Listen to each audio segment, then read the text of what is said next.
Halo Sobat Seni, jumpa lagi dengan saya Adipati Dater. Pada video kali ini saya mau ngomongin lagi tentang puisi. Ini ada banyak pertanyaan yang datang, yaitu pada saat kita menulis puisi, manakah yang harus dominan antara perasaan atau pemikiran? Nah, pada video kali ini saya mencoba untuk menjawab itulah, atau saya mencoba untuk ngobrolin itulah, ngomongin hal tersebut mengenai fungsi perasaan dan pemikiran pada pembuatan sebuah puisi. Kalau pengalaman saya sih gini, ketika kita membuat puisi itu tentunya kita mesti tahu dulu kan puisi itu dimulai dari mana kan. Ada yang penyair yang memulai dari bikin judulnya dulu, ada juga yang judulnya belakangan baru nulis puisi, baru judul belakangan puisinya dulu yang dibuat. Ya itu sih tergantung senyaman-nyamannya aja, nggak masalah kita mau bikin puisinya, mau bikin puisi itu mau bikin judulnya dulu atau isi puisinya dulu. Buat saya sih, sepengetahuan saya itu nggak masalah, boleh-boleh aja. Yang penting kan puisinya jadi, dan yang penting juga puisinya baik. Dan untuk menjadi puisi yang baik itu kan tidak dimulai dari judul dulu atau isinya dulu kan, itu bebas, nggak ngaruh itu. Nah, terkait dengan perasaan dan pemikiran,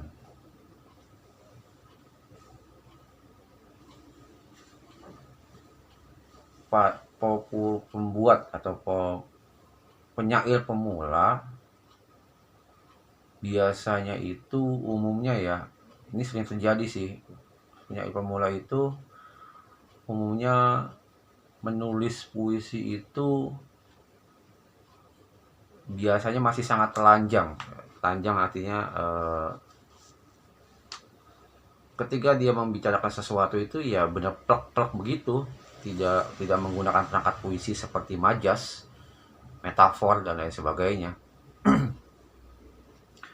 Jadi kalau pas nulis puisi itu untuk penyair pemula biasanya dia ngomongin apa adanya lah, perasaannya dia itu ditulisin semuanya, masih telanjang tanpa ada, nggak pakai baju lah ibaratnya, masih puisi apa adanya tanpa ada perangkat puisi yang digunakan. Nah ini kan tentu saja bukanlah puisi yang baik, karena puisi yang baik itu tentunya paling tidak di dalam puisi itu ada perangkat-perangkat puisi yang digunakan. Nah, kalau hanya mengandalkan perasaan saja, jadinya kayak curhat. Jadi begitu baca puisi itu aroma curhatnya ini menyengat banget gitu. Kalau udah nggak ada apa-apanya, kan seperti jadinya ini puisi atau ngomong biasa ya gitu. Jadi nggak, salah satu puisi yang baik itu kan harus menyentuh pembacanya, jadi menimbulkan getaran si pembaca. Begitu si pembaca membaca puisi dari kita, itu harusnya puisi yang baik itu bisa membuat si pembaca bergetar, tersentuh, terkejut atau senang gitu kan, pas bacanya. Ada kejutan-kejutan lah, ada kejutan-kejutan diksi di dalam puisi tersebut. Tapi tentunya tidak sampai pada akrobat. Ya, akrobat kata doang kan. Kalau sampai cuma akrobat kata doang ya gimana? Belum bisa disebut dengan puisi baik. Dan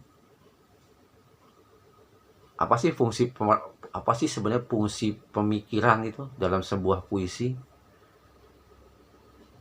Ya paling tidak pemikiran itu kan tujuannya adalah membuat baju kan, membuat baju untuk puisi,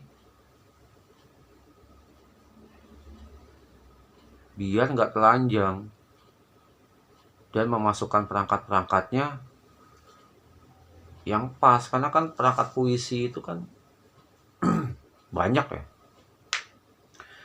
banyak banget perangkat puisi yang bisa digunakan untuk memaksimalkan daya ucap puisi itu. Misalnya kita menggunakan majas itu kan juga ada 4 ya, banyak ya. Salah satunya adalah majas yang kita bisa gunakan itu kan ada repetisi, ada simile, ada metafor, ada ironi, banyak. Itu kalau kita bisa sisipkan ke dalam puisi ya bagus lah. Artinya udah berada di jalan yang menuju puisi baik. Perkara puisinya bagus apa enggak kan seperti yang sudah saya sering katakan bahwa ya itu mah relatif lah. Yang penting baik dulu, puisi yang baik. Nah, kalau bagaimana sih caranya supaya seimbang antara menggunakan perasaan dan pemikiran dalam membuat puisi? Kalau saya sih, menurut saya ya, ini menurut saya sih, salah satu puisi itu kan tujuannya adalah untuk menyampaikan sesuatu atau mengatakan sesuatu dengan gaya bahasa yang apa ya, gaya bahasa yang unik, yang nggak umum, dalam artian nggak telanjang lah, dalam artian kita mau ngomong, misalnya kita mau ngomongin aku cinta kamu gitu kan. Kalau kita cuma bilang aku cinta kamu saja di dalam puisi itu aduh biasa, jadi tidak menimbulkan sengatan, tidak menimbulkan sentuhan-sentuhan yang menyentuh gitu. Itu mah biasa. Banyak kok contoh-contoh puisi yang bisa yang ngomongin aku cinta kamu dengan nggak ngomongin aku cinta kamu gitu loh, dengan gaya bahasa yang lain. Nah, kalau saya kan mencoba membuat puisi itu untuk menggabungkan antara fungsi perasaan dan fungsi pemikiran. Itu saya pisahkan terlebih dahulu caranya. Jadi ketika saya menulis sebuah puisi, awalnya nih ya, ini awalnya nulis puisi itu ya saya tulis saja apa yang mau saya tulis. Misalnya saya ingin menulis puisi tentang kemarahan saya gitu terhadap satu hal. Ya saat itu yang pertama saya akan tulis puisi itu yang isinya semua perasaan saya, kekesalan saya terhadap hal tersebut tanpa saya saring. Saya tulis semua-muanya. Mulai dari caci maki, kekesalan, dan semua bahasa saya tumpahkan. Mau bahasa baik, mau bahasa buruk, saya tumpahin semuanya. Saya tuliskan maksudnya. Tidak ada yang saya sensor pokoknya. Ngomong kasar yang nulis kasar, yang nulis kasar. Sehingga semuanya tumpah. Jadi saya sudah tidak lagi menyimpan kekesalan saya. Itu perasaan kesal saya itu sampai tidak tersisa. Kekesalan saya itu sekarang saya tumpahkan semua, saya tulis semuanya. Sampai saya kehabisan kata untuk menulis kekesalan saya itu. Nah, setelah itu, setelah puas saya dengan menulis kata-kata kesal saya itu, saya simpan puisi saya itu. Saya tinggalkan dia. Saya taruh di mana dia. Saya simpan dan saya nggak mau ketemu dia lagi. Sampai batas waktu saya pengen ketemu dia. Sampai batas waktu saya pengen melihat puisi saya yang itu. Nah, baru saya buka tuh. Setelah saya kepengen, lalu saya buka, saya baca. Pasti setelah itu saya baca ulang-ulang dan mulai saya tidak menggunakan perasaan. Tapi saya mulai maksimal menggunakan pemikiran. Pemikiran itu ya tentunya terkait dengan perangkat-perangkat puisi yang akan saya gunakan. Kira-kira perangkat puisi yang mana yang mau saya gunakan yang cocok atau matching dengan puisi ini. Jadi saya akan bongkar pasang. Saya akan bongkar pasang puisi saya sampai titik di mana saya merasa udah cukup nih, kayak udah pas nih. Saya akan keluarkan, saya akan baca buku lagi, saya akan buka teori-teori lagi, teori puisi mana yang saya perlu masukkan ke dalam puisi saya tersebut, sehingga saya sampai pada titik merasa cukup atau merasa puas, merasa ya sudahlah, cukup sampai sini, ini cukup. Nah, itulah pemisahan, atau saya memisahkan antara perasaan dan pemikiran. Jadi kalau saya berbarengan menuliskan itu, sekaligus saya sambil nulis perasaan saya dan mikirin ini isinya apa, itu buat saya nggak bisa seperti itu. Mungkin penyair-penyair lain bisa enggak. Saya memisahkan antara menulis dengan perasaan dan menulis dengan pemikiran. Setelahnya baru saya mix.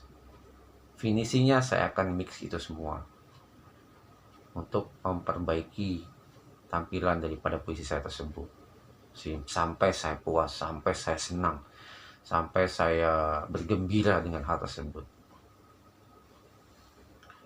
Nah, kira-kira itu yang bisa saya share pada video kali ini, antara fungsi antara perasaan dan pemikiran pada proses kreatif pembuatan puisi. Terima kasih sudah menyimak video ini, mudah-mudahan bisa bermanfaat.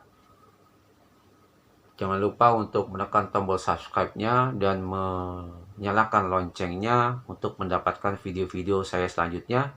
Terima kasih. Salam literasi.